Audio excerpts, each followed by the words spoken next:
जय देवा जय देवा जय देवा जय देवा जय शिव मार्तंडा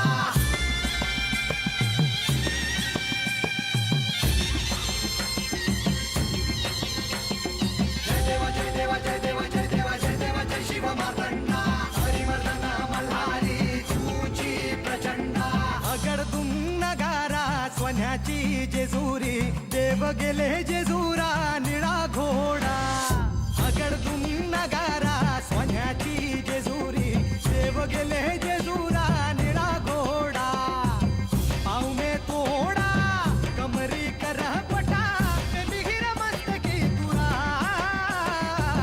खोबऱ्याचा कुटका भंडाऱ्याचा भडका बोल अहंकारा सदानंदाचा येळकोट सदानंदाचा येळकोट जय देवा जय देवा जय देवा जय देवा जय देवा जय शिव मार्तंडा जय देवा जय देवा जय देवा जय देवा जय देवा जय शिव मार्तंडा हरिमर्दना मल्हारी तुझी प्रचंडा जय देवा जय देवा जय देवा जय देवा जय देवा जय शिव मार्तंडा हरिमर्दना मल्हारी तुझी प्रचंडा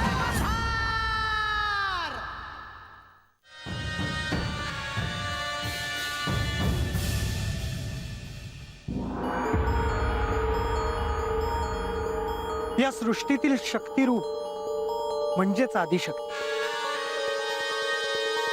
तुमच्या वस्तीवरील हे देवीचं रूप म्हणजे साक्षात आदि स्वरूपच आहे सर्व दुःखांचा नाश करणाऱ्या आदिशक्तीलाच यातना होत आहेत महाराज तुम्हाला समजत हवं आहे हवं तुम्ही काय बी सांगता आम्ही समज करू देवीचं रडणं थांबायला पाहिजे बघा वय महाराज अहो आता गावदेवीचा उत्सव जवळ आला आहे आणि त्यात असं काय बाय झालं म्हणल्यावर समजे बिथरले आहेत बघा बानू आदिशक्तीला शांत करण्याचा मार्ग मी तुम्हाला दाखवेन पण त्यासाठी साऱ्या वस्तीने देवीची मनोभावे भक्ती करायला हवी आपण दुर्गा सप्तशतीचा पाठ करणार आहोत वय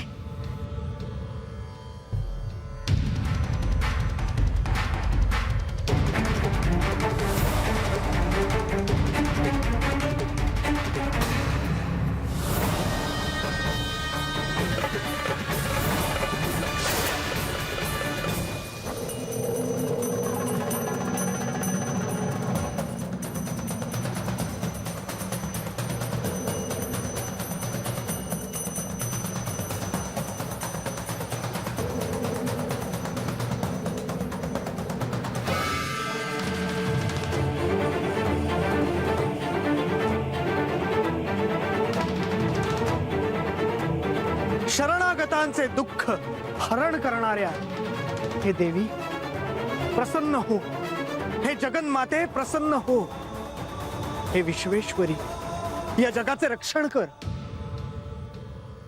हे देवी तू या चराचर सृष्टीची स्वामिनी आहेस तू या सृष्टीचा एकमेव आधार आहेस कारण तू पृथ्वी रूपच आहेस तुझा पराक्रम अनुल्लंघनीय आहे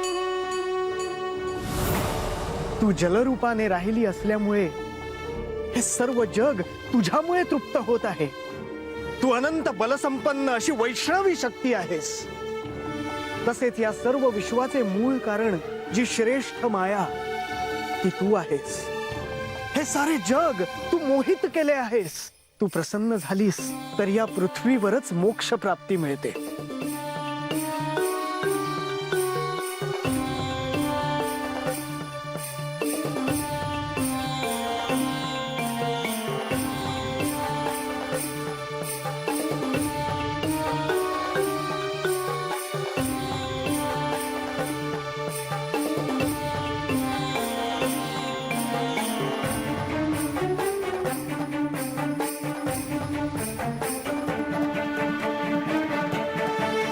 प्रधानजी आता 12 वर्ष मला करा नदीचे दर्शन होणार नाही।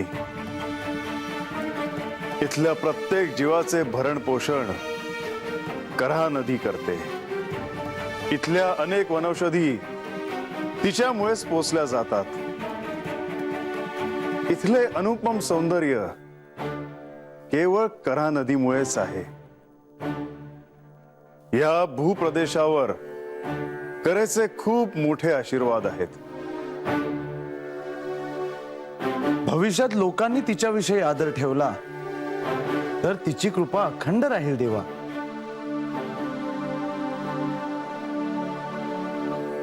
हे देवी, या जगात जेवढ्या स्त्रिया आहेत त्या सर्व तुझेच रूप आहे. हे जगदंबे, तू एकमात्र अशी आहेस की जी सारे विश्व व्यापून राहिली आहे. स्तुती करण्यायोग्य अशा सर्व वस्तूंपेक्षाही श्रेष्ठ अशी तू परावाणी आहेस.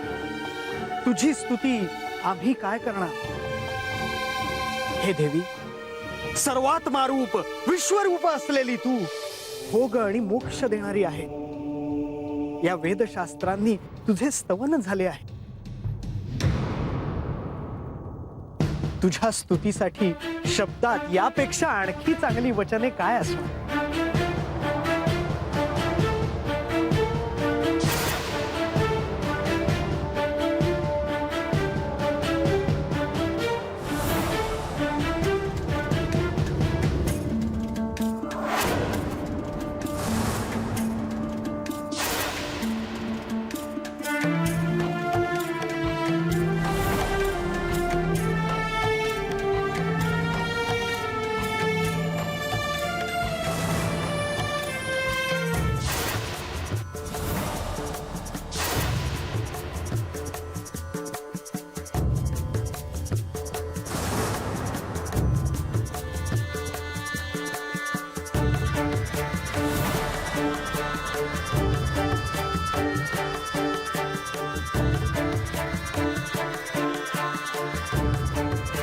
म्हाळसा, हे शिवत्व ह्या क्षणापासून तुझ्या स्वाधीन झालं आहे.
देवा, तुम्ही सगळ्यांना सोडून इथून जाता आहात याची वार्ता माझ्यापर्यंत पोचली.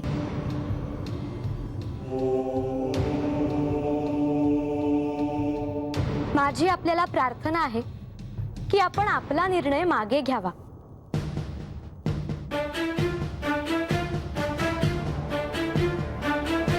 हे देवी, मला तुम्हा सर्वांचे प्रेम समजते आहे, पण मला जाणे भाग आहे.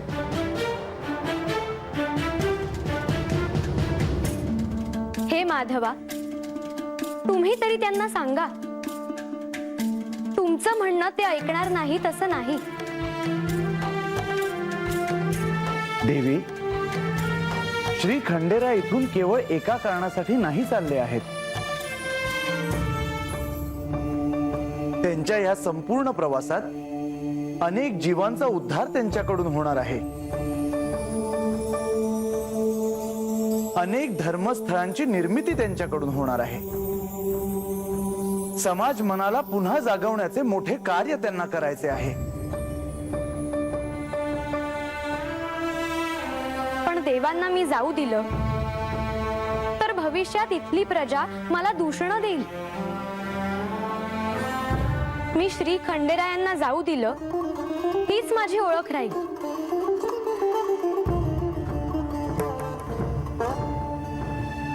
देवा, माझा उद्धार करा. हे करा देवी, ह्यानंतरच्या काळात तुझ्या काठी माझी पूजा होत राहील. लोक करा नदीच्या काठी जर माझी पूजा बांधून जागरण गोंधळ करतील तर त्यांना मी प्रसन्न होईल. लोक तुझे नाव आदराने घेतील.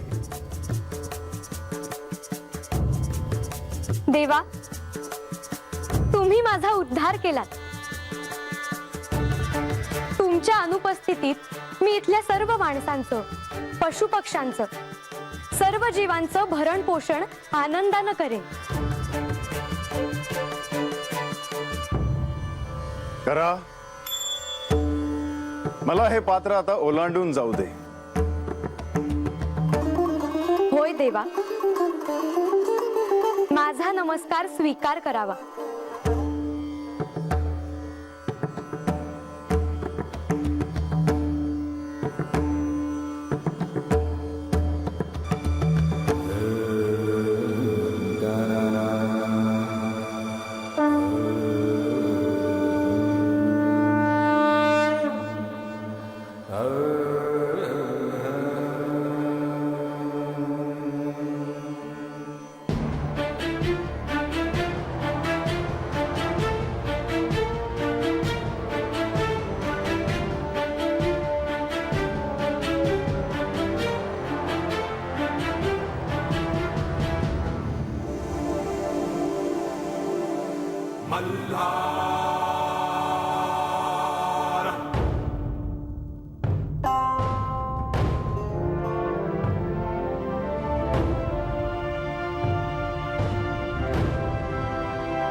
एरवी सतत तुम्ही आसपास असायचा.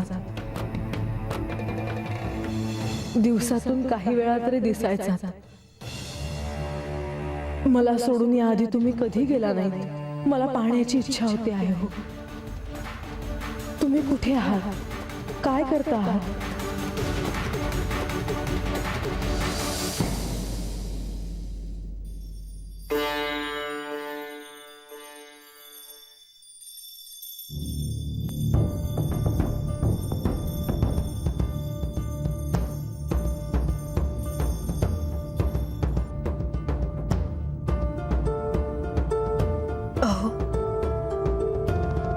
कुठे चालला आहात? म्हाळसा, तुम्हाला माझी आठवणही आली नाही ना? कितीदा तरी मला असं वाटलं की तुम्ही स्वतःहून माझ्याशी सुवर्ण दर्पणातून बोलाल. मी तुम्हाला बघायला, तुमचा आवाज ऐकायला किती व्याकुळ आहे हे तुम्हाला समजत नाही. तुम्ही परत या ना. हवं तर मी तुम्हाला न्यायला येते. म्हाळसा, मला पुढे पुढे चालत राहावं लागेल. खूप मोठा प्रवास आहे.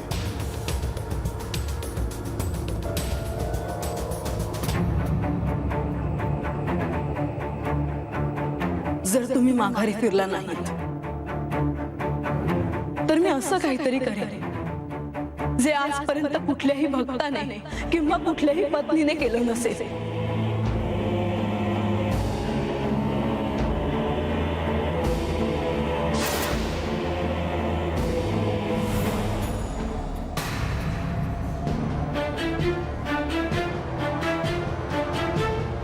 प्रत्यक्ष श्री खंडेराय माझ्या म्हाळसाचे पती असताना तिच्या आयुष्यात सगळं मंगलच होणार हाच माझा विश्वास.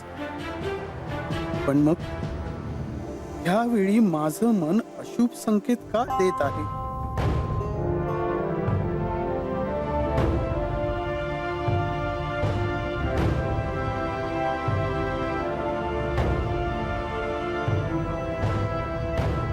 झाली तयारी.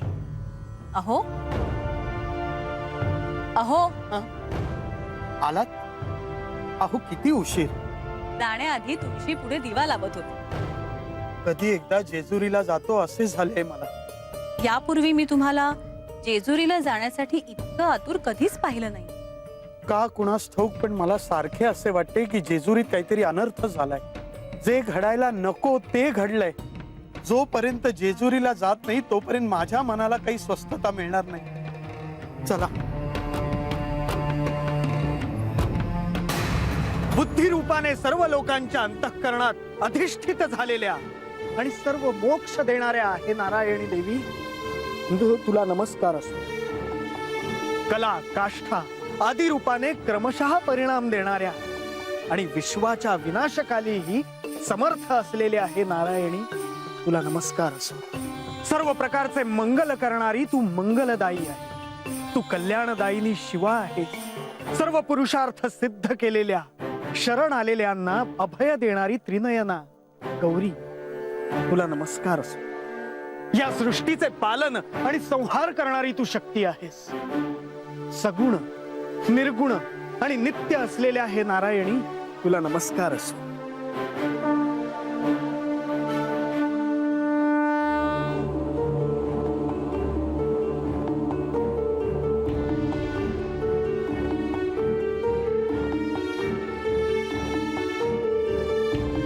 देवा,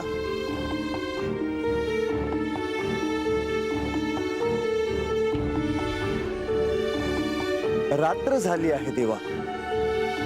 तुम्ही दिवसभर काहीही अन्न ग्रहण नाही केलं. तुमचा उपास घडला आहे देवा. प्रधानजी, तुम्ही तरी कुठे काही खाल्लं आहे? माझ्यामुळे तुम्हालाही उपवास घडला. ह्या शिवलीलेत तुम्हाला खूप कष्ट पडत आहेत केशवा. देवा, तुमच्यावर अन्नपूर्णा रुसली आहे आणि पर्यायानं आमच्यावरही.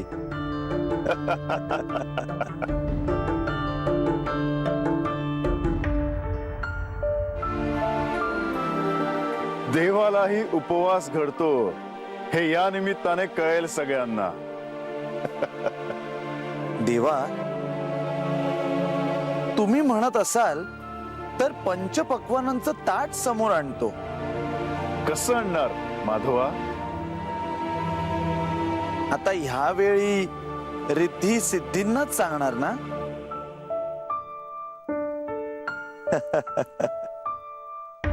मनुष्य धर्माचे नियम पाळावे म्हणतो.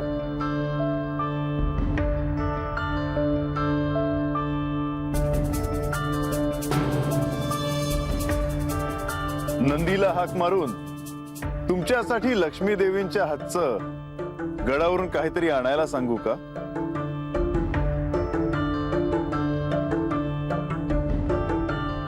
मनुष्य धर्मांचे नियम तुम्ही नाही मोडणार, मग मी तरी कसं अन्न ग्रहण करणार? मी कुठे फळं मिळतात का ते पाहतो. झाडं झोपली असतील, त्यांना आपल्यासाठी कसं जाग करायचं? देवा, झाडांची झोप नाही मोडणार मी. झाडा खाली पडलेली फळं मिळतात का ते शोधतो.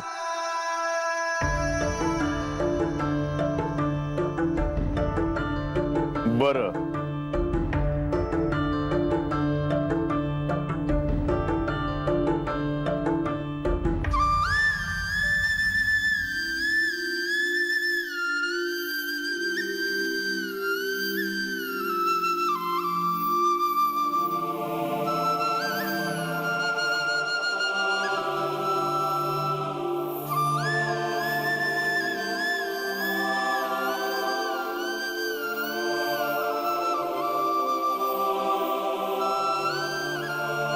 देवा, फळं नाही सापडली.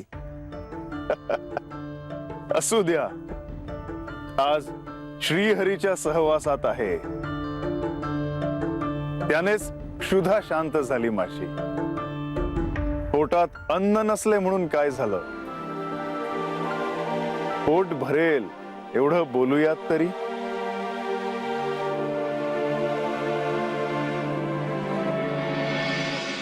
या क्षणी जर तुम्ही माझ्या समोर असता तर मी तुमच्याशी खूप भांडले असते. आज तुम्ही माझ्या समोर नाही आहात तरीही मी तुमच्याशी भांडणार आहे. इतकी आर्जव केली, इतक्या प्रार्थना केल्या, परोपरी मी तुम्हाला समजावलं तरीही तुम्ही थांबला नाहीत. मला सोडून जाण्यामागचा तुमचा हेतू काय? माझं काय चुकलं असं मी तुम्हाला अनेक वेळा विचारलं तरीही तुम्हाला ते सांगता आलं नाही. याचा अर्थ तुम्हाला माझी एकही चूक सापडली नाही. माझी बाजू सत्याची होती, आहे आणि राहील. माझा अवेअर करून तुम्ही तुमचा सन्मान घालविला आहे. हे सगळं करताना माझा अपमान होतो आहे हेही तुमच्या लक्षात येऊ नये. तुम्ही माझी प्रतारणा केलीत. मी याआधी तुम्हाला सांगितलं होतं की कुठलाही अन्याय मी सहन करू शकत नाही आणि जो तो करेल त्याला कडक शासन केल्याशिवाय मी राहणार नाही.